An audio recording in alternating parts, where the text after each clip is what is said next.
Hey there everyone, how you all doing?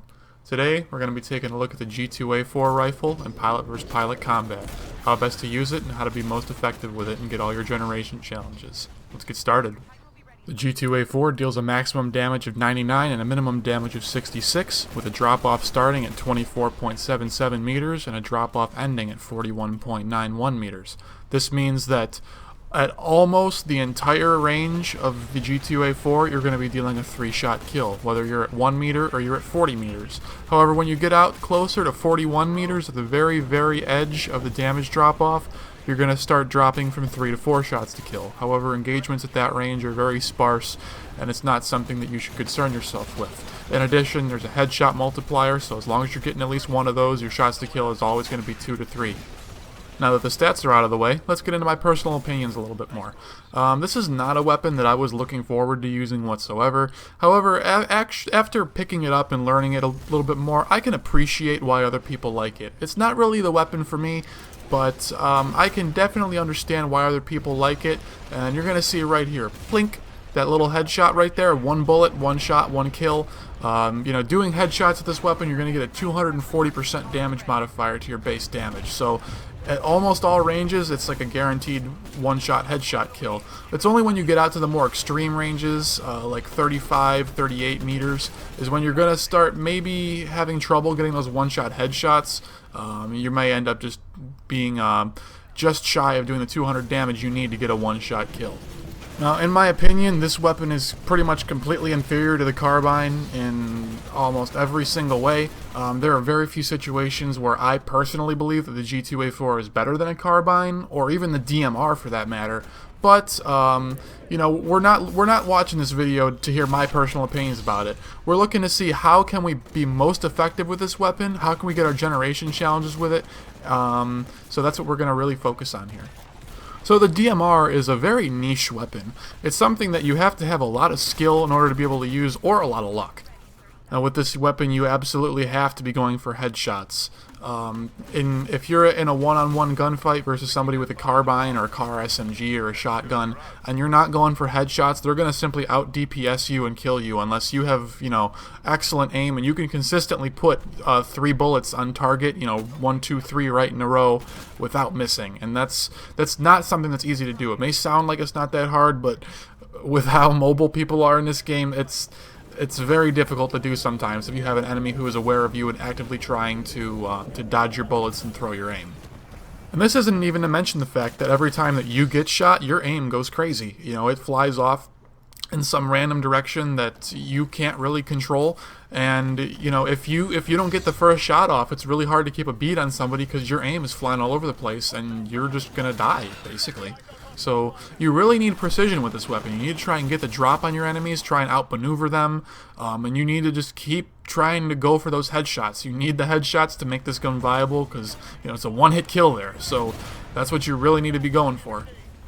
Now, when using this weapon, you're relatively outgunned versus somebody who has a straight-up carbine or even a longbow DMR if you're trying to fight at longer ranges. So when it comes to the loadout, I'm actually going to recommend that you use active radar pulse with this class. It's going to allow you to see and track enemies through walls, and you can better predict and react to their movements and try to yourself move in order to best counter them and get yourself in a position where you can pull off your easy headshots and your enemy won't be able to have any way to counter it. Now, as for your actual optics on the G2A4, I'm going to recommend that you use whatever your little heart desires.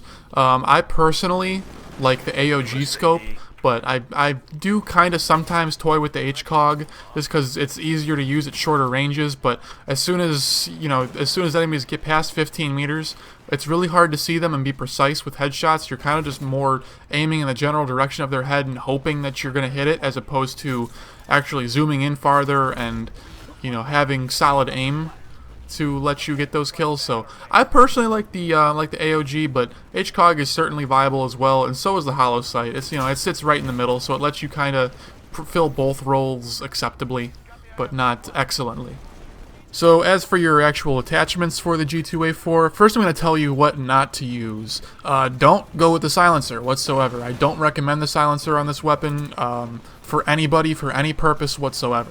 The whole point of the G2A4 is one-shot headshots. Nothing else. It does not excel in any other department. The carbine beats it very cleanly in any other kind of engagement, be it a close range or long range. The G2A4's one strength that does allow it to be better than the carbine is your ability to pull off one-hit headshots. A silencer doesn't let you do that as easily or as effectively, so there's no point in recommending it. It just cripples the weapon. So now we're left with match trigger and extended mags. I believe both of these are very viable and good attachments for the G2A4, so with that in mind, I'm going to recommend one class using each of these. So we'll start with the match trigger. So if you're the kind of player that likes to play really, really hard offense, you know, you're someone that normally uses a shotgun or you normally use a car SMG, and you're only using the G2A4 because, well, you need to get your generation challenges done. You just need kills with it, and that's just friggin' it. Well, here's the class that I recommend for you to use. We're going to be running a G2A4 with match trigger and the HCOG scope. If you don't have that unlocked, then tough cookies, go get it. For our tactical ability, we're going to be going with Stim. This is going to allow us to move faster and continue playing the offense that we're so used to playing and not cripple us, as well as let us live longer and potentially take one extra bullet from a lot of enemy weapons that don't deal very much overkill damage. For your ordnance, I'm going to recommend arc grenades. These are going to deal about 100 damage to enemy pilots, which means that generally they're not going to kill them, but they are going to both screw up their aim, you know, make it so they can't see anything, and they're not going to be firing back at you. They're just going to be running around like a chicken with its head cut off. In addition, they're going to weaken the enemy, so you're only going to need one less bullet to kill, sometimes two, depending on if they've taken damage from other sources or not. This means that we don't have to be trying quite as hard for headshots, because we're going to be dealing damage to enemies with other means. In addition, the match trigger, since it does lower your clip size, we're going to be going with a quick reload kit. This means that once you spam your 8 shots out, if you don't happen to get a kill, you can reload your weapon much faster. You don't have to rely on your secondary to keep you alive. You can just keep reloading your G2A4 at max speed and keep trying to get your kills with it as efficiently as possible. For your second kit, I'm going to recommend that you go with Minion Detector. This is going to allow you to better predict enemy movements and better guess where they might be based on where grunts are, since grunts inspectors only spawn near enemy pilots. So that's our hyper-aggressive class. Now what about for a person who likes to play more passively, who likes to be more defensive, who likes to defend hard points, capture the flag points, things of that nature? Well, I have a build for you guys too.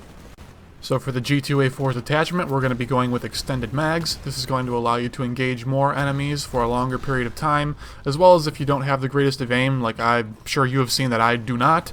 It will help you maybe to take out a single pilot if you just have absolutely terrible aim and you need all the help you can get. For the optics, I like AOG, but HCOG and Holosight are both equally viable, like I've stated before. I just generally like the AOG scope the best. Since the purpose of this class is to be playing defense, I'm going to recommend that your tactical ability be active radar pulse. This is going to allow you to track enemies through walls and generally be able to outposition them and outmaneuver them so you can get easy kills.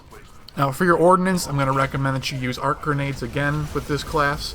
We don't want to be playing inside when defending hardpoints. We don't want to be defending them at absolute close range because the G2A4 is simply not suited to that, especially without a match trigger. So we're going to be playing right outside of hardpoints. We're going to be playing on top of buildings, just kind of doing long-range perimeter defense. So with that in mind, we're going to want arc grenades because those are going to have a much longer range, are going to be able to detonate right on enemies so you can get your damage off, blind them, and mop them up easily with your G2A4. For your primary pilot kit, I'm going to recommend Explosives Pack. This is going to give you a third arc grenade to better defend your hard points or capture the flag points with. In addition, we don't really need Power Cell just because enemies aren't going to be attacking rapidly enough that we can really warrant using active radar pulse every 11 seconds. Without the Power Cell, we can use it every 17, and that's just fine for our applications. We'd rather have the extra grenade to help us deal with enemies when they do eventually come. For your secondary kit, the Icepick is a great choice on maps that have turrets. This is going to allow you to control long-range distances with your G2A4 rifle, and when you see that the coast is clear, you can activate a turret very quickly.